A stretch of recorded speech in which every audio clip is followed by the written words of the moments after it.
Assalamualaikum warahmatullahi ta'ala wabarakatuh. Okey, untuk subjek sains hari ini kita akan belajar tajuk terang dan gelap. Terang dan gelap ni ialah tajuk mengenai cahaya. Yang pertama, kita perlu tahu sumber cahaya. Cahaya ni penting dalam kehidupan kita. Jadi kita kena tahu dari mana datangnya sumber-sumber cahaya. Yang pertama adalah cahaya matahari. Yang kedua ialah lampu. Dan sumber cahaya yang ketiga ialah daripada api. Okey, kita akan tengok satu persatu. Yang pertama ialah cahaya matahari. Cahaya matahari ialah sumber utama cahaya pada waktu siang. Maksudnya pada waktu siang, cahaya matahari dah cukup menerangi semua tempat. Dia tak perlukan sumber cahaya yang lain. Sebab itulah cahaya matahari ialah sumber utama pada waktu siang. Yang kedua, cahaya matahari ialah sumber cahaya yang semula jadi. Sumber cahaya yang semula jadi ni maksud dia sumber cahaya yang diciptakan oleh Allah, yang semula jadi ada, bukan buatan manusia. Dan yang terakhir, cahaya matahari tidak akan kelihatan pada waktu malam. Seperti semua orang tahu, matahari tak akan ada waktu malam, akan ada waktu siang sahaja. Okey, kita pergi kepada sumber cahaya yang kedua, iaitu lampu.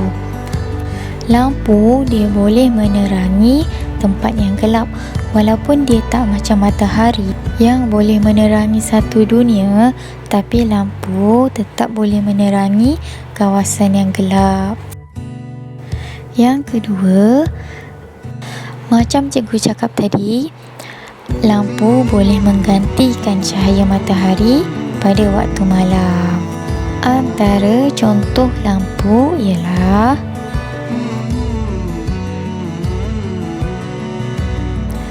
lampu jalan, lampu rumah, dan lampu kereta. Sumber cahaya yang ketiga pula ialah api. Juga boleh mengeluarkan cahaya. Dan cahaya daripada api boleh menerangi kawasan yang gelap. Api boleh menggantikan cahaya matahari dan lampu pada waktu malam. Ada banyak jenis api, antaranya api daripada lilin, api daripada pelita, dan last sekali api daripada obor.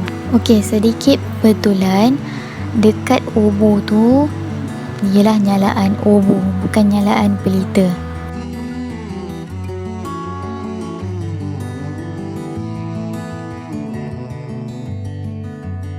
Sedikit tambahan informasi kepada kamu. Yang pertama, kalau orang tanya kamu, kunang-kunang boleh tak jadi sumber cahaya? Kunang-kunang tu ialah kelip-kelip binatang yang keluarkan cahaya tu. Kelip-kelip. Kelip-kelip atau kunang-kunang boleh tak jadi sumber cahaya? Jawapan dia tak boleh, sebab kunang-kunang ataupun kelip-kelip hanya keluarkan cahaya pada masa tertentu sahaja. Dia ikut dia je dia nak keluar. Jadi kalau kita nak jadikan dia sumber cahaya, tak boleh lah, sebab kita tak tahu bila dia nak keluarkan cahaya dia. Jadi jawapannya, kunang-kunang tidak boleh dijadikan sumber cahaya. Yang kedua, cahaya ni penting ke dalam kehidupan kita? Jawapannya, ya, penting. Cahaya sangat penting dalam kehidupan kita, sebab kebanyakan aktiviti yang kita buat memerlukan cahaya, sama ada untuk makan, untuk main, berjalan dan sebagainya. Seterusnya ialah bayang-bayang. Bayang-bayang ni terhasil disebabkan cahaya juga. Okey, kita tengok. Pertama, kita kena tahu bayang-bayang tu apa. Bayang-bayang itu ialah objek hitam yang terbentuk apabila cahaya dihalang oleh objek yang tidak boleh menembusi cahaya. Dalam bahasa mudahnya, bayang-bayang ialah objek hitam yang selalu kita nampak bila kita ada dekat cahaya. Okey, sekarang kita tengok macam mana bayang-bayang terhasil. Kita tengok contoh eksperimen bayang-bayang. Yang pertama, cahaya. Yang kedua adalah objek yang lut cahaya. Lut cahaya tu maksudnya cahaya tak boleh menembusi dia. Okey, cahaya disuluhkan pada objek pensel. Okey, lampu disuluhkan pada pensel. Kemudian terhasillah bayang-bayang. Kenapa boleh terhasil bayang-bayang? Sebab dekat keliling pensel tu cahaya boleh tembus, tapi cahaya tak boleh tembus dekat pensel tu. Jadi dekat pensel tu jadi hitam lah. Terhasillah bayang-bayang. Okey, sekarang kita kaji tentang kejelasan bayang-bayang, iaitu bila bayang-bayang jelas, bila bayang-bayang sama-sama, dan bila bayang-bayang yang tak nampak terus. Okey, bayang-bayang bergantung kepada objek yang kita suluh cahaya tadi. Contohnya macam tadi kita suluh pensel. Okey, kita akan buat eksperimen tentang 3 objek ni. Yang pertama, objek legap, iaitu objek yang cahaya tak boleh tembus langsung. Yang kedua, objek lut cahaya, iaitu objek yang cahaya boleh tembus sikit-sikit je.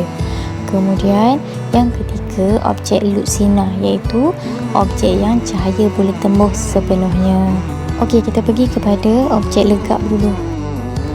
Objek legap, bila kita suluh cahaya pada dia, objek tu akan menghasilkan bayang-bayang yang hitam.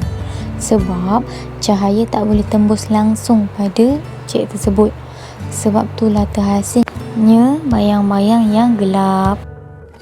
Yang kedua, objek lut cahaya. Bila kita suluh cahaya pada objek lut cahaya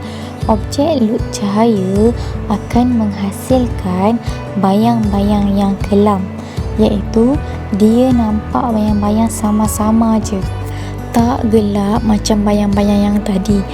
Itu sebab cahaya boleh tembus pada objek tu sikit. Jadi terhasillah bayang-bayang yang gelap. Okey, eksperimen yang terakhir ialah tentang objek lut sinar.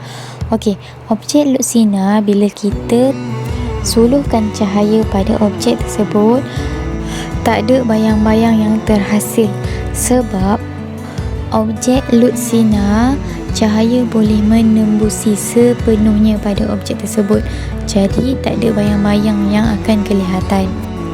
Okey, yang terakhir, permainan bayang-bayang. Bayang-bayang boleh dibuat mainan, contohnya seperti wayang kulit dan permainan seni tangan.